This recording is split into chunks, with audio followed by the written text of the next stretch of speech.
Bismillahirrahmanirrahim. Welcome to the Cantab Publisher video lessons.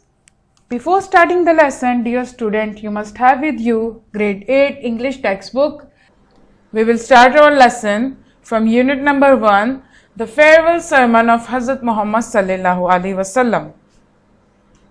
SLOs of this lesson are: change the gender of nouns, recognize different and demonstrate use of possessive form of animate and inanimate nouns.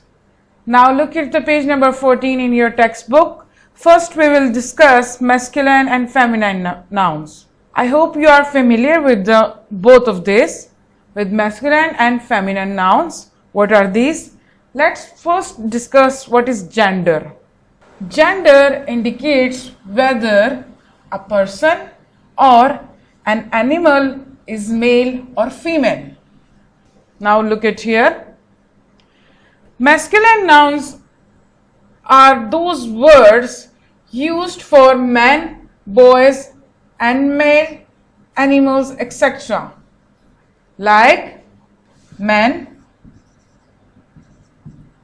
father, uncle,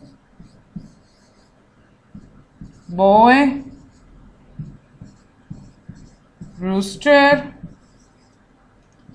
dog. Now look at the feminine nouns.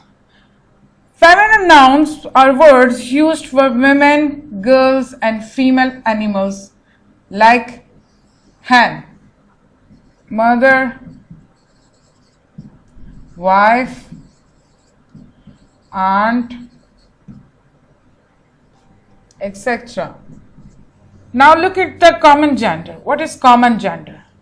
Many nouns are used for both males and females, like doctor, dancer, here, parent, child, etc. Look at the neuter nouns. Neuter nouns are words for things that are neither male nor female, are called neuter nouns, like ball, building, forest, chair, pen, book, etc. Now dear student, let's move to the exercise of it. At page number 14, look at the section A here.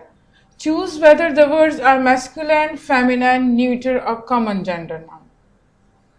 We have given words here, and for each word we have given 4 options. You have to choose the right option for each word. What will be the first one? Mouse. Yes, it's a neuter one, because we have no feminine noun for mouse. Look at the second one, duck. Yes, duck is a feminine noun. Look at the third one, steward. Yes, it's a masculine noun. Look at the fourth one, sun. Yes, it's a masculine noun. Look at the fifth one, stars. It's again a masculine noun. Look at the sixth one, buck. It's again a masculine noun. Look at the seventh one, mistress. Yes, it's a feminine noun.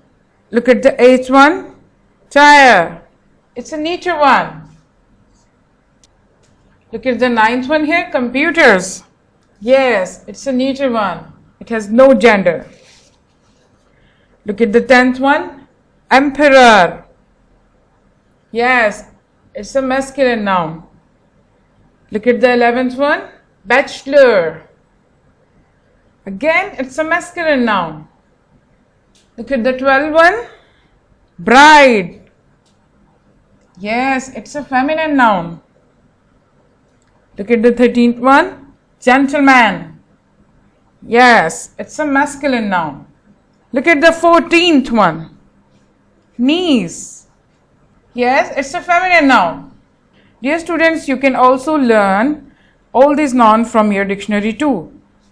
Now, let's move to animate and inanimate nouns. What are these? Look at the page number 15 in your textbook. A noun which refers to people, animal, and living beings is an animate noun. Like boy, cat, man, women. These are the living beings, and cat is an animal, and boy, man, and woman are people.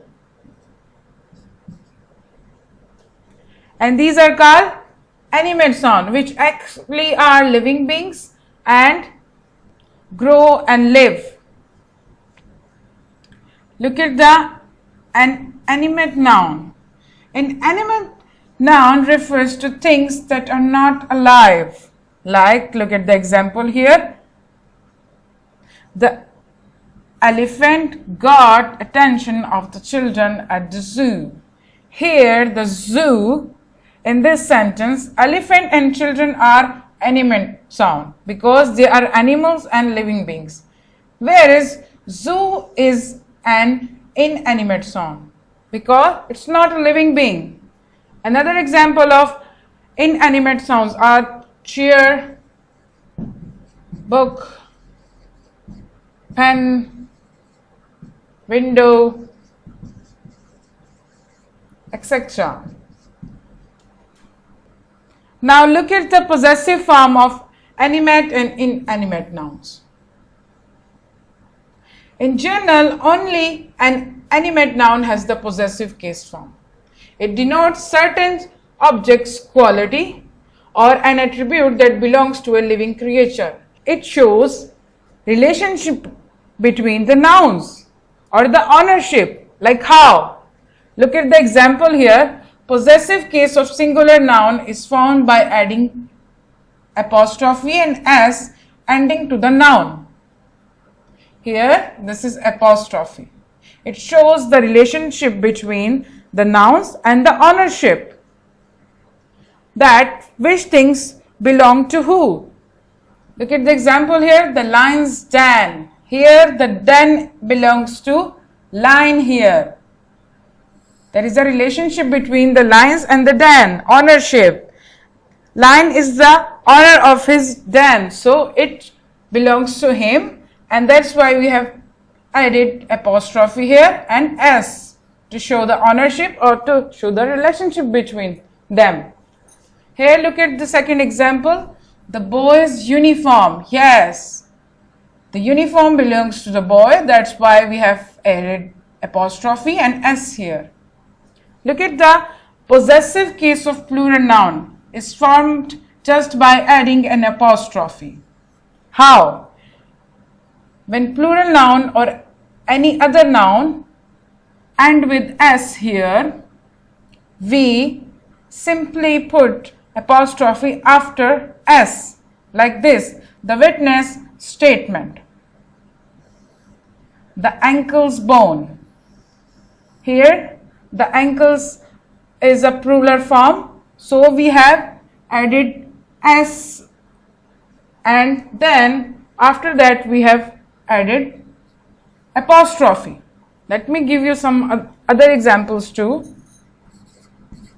Boys' class. Here, the boys are plural form. Girls' dollhouse.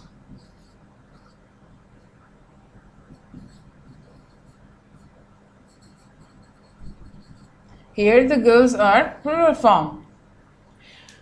When referring to an attribute of an inanimate object, it is inappropriate to use the possessive endings.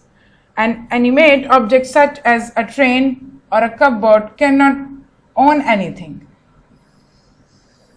Here the non-living thing, which is not living being, cannot possess anything. The relationship must be indicated by using a prepositional phrase here.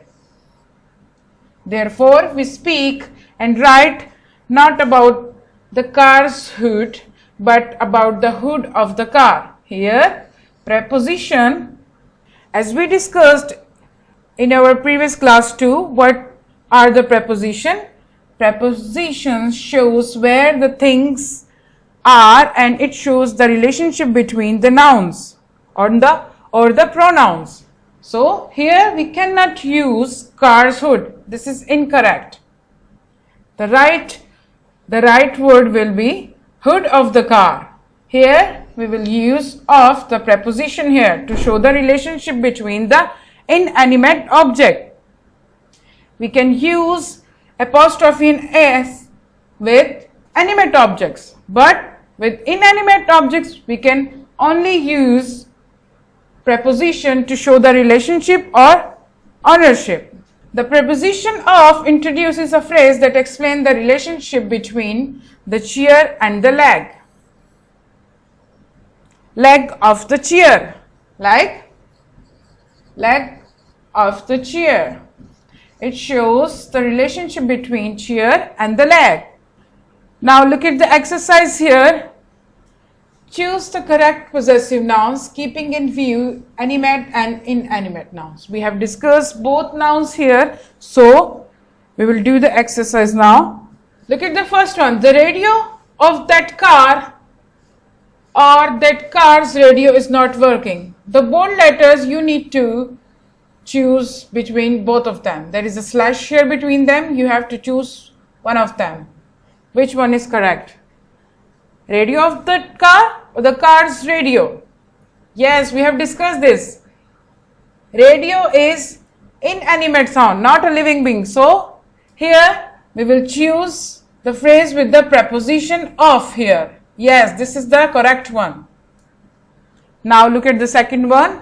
Desire of my heart. My heart's desire is to be a doctor. Which one will be the correct option? Yes, my heart's desire. Here the heart is animate object, animate noun. Look at the third one. The two fathers-in-laws or the father-in-law's driving was awesome. Here, because father-in-laws here two, the plural form. So we have added apostrophe after s here. So this one will be the right option. Look at the fourth one. The edge of the ski's edge is very sharp. Here the ski and edge both are inanimate nouns. So we will correct which one? Yes, the one with the preposition of here. Look at the fifth one. The doll is 2 rupees worth. Worth of the 2 rupees. Yes, the one with the preposition here, the correct one. Look at the sixth one. We will go in the Haris car when we visit the Firdaus home. Here both names have S in the end. What we will do? Yes, this is the right one here. We cannot put another S after apostrophe. We have to put the names which ends with S. We will put apostrophe after S at the end of their name. We will not add any other S in their name. So here the right answer is this one. Both these options are correct, not this one. Look at the seventh one. The gazes adores of the gazes mixed and became setting. Here this will be the right answer with the preposition. Look at the eighth one. He came home after a hard day struggle, or a struggle of a hard day. Yes, this is inanimate sound, and we will correct this one. Look at the ninth one. I have a 2 years experience, an experience of 2 years. Here The experience is starting with the vowel sound. That's why we will put an here. So, and the one with the preposition here. So, this will be the right option here. Because the objects are here inanimate. Look at the 10th one. I knocked my shin on the leg of the chair's leg. Yes, chair is an inanimate noun. So we will correct this one here with the preposition. Look at the 11th one. The clerk was terminated on a 2 weeks notice. Notice of 2 weeks. Here, which will be the right one? Yes, this one. Because week is inanimate noun. Look at the 12th one. She plans on opening women's clothing boutique. Here, the women is animate noun. So, this will be the right option. Look at the 13th one. Children's programming is not a high priority. Here, this one is the right one. Look at the 14th one. The geese's food supply of the geese was in danger. Here the geese are animals. So this is animate noun. We will choose this one right here. This is your homework from summer pack from page number 2. I hope you can do this because we have discussed the masculine and feminine noun and animate and inanimate noun in detail. तो dear students, आज के lesson में हमने masculine noun, feminine noun, common gender और neuter nouns को discuss किया. उसके बाद हमने एक्सरसाइज की, एनिमेट और इनएनिमेट नाउन्स के फर्क को समझा. एनिमेट नाउन्स वो होते हैं जो कि जिंदा होते हैं और सांस लेते हैं, जैसे कि बॉय, कैट, मैन, वुमेन, जिसमें इंसान और जानवर दोनों आते हैं, people and animal both. Inanimate noun वो होते हैं जो कि लिविंग बीइंग नहीं होते, जो ना सांस लेते हैं और ना जिंदा होते हैं, जैसे कि zoo, chair, book, pen, window etcetera. ये क्या है? नॉन लिविंग थिंग्स है. उसके बाद सिंगुलर पोजेसिव नाउन है, जिसमें ऑनरशिप या रिलेशनशिप को शो किया जाता है एपोस्ट्रॉफी लगाकर कि कौन सी चीज किससे बिलोंग करती है. लेकिन हमेशा याद रखें कि पोजेसिव नाउन जब प्लूरल फॉर्म में हो और एस पे ख़त्म हो रहे हो, एस आखिर में आता हो, तो हम हमेशा एपोस्ट्रॉफी एस के बाद लगाएंगे, एस से पहले नहीं लगा सकते, और दूसरा एस भी ऐड नहीं करेंगे, जो कि इधर है, दिया गया हुआ है. आई होप कि आपको मेरा लेसन पसंद आया होगा. Thank you.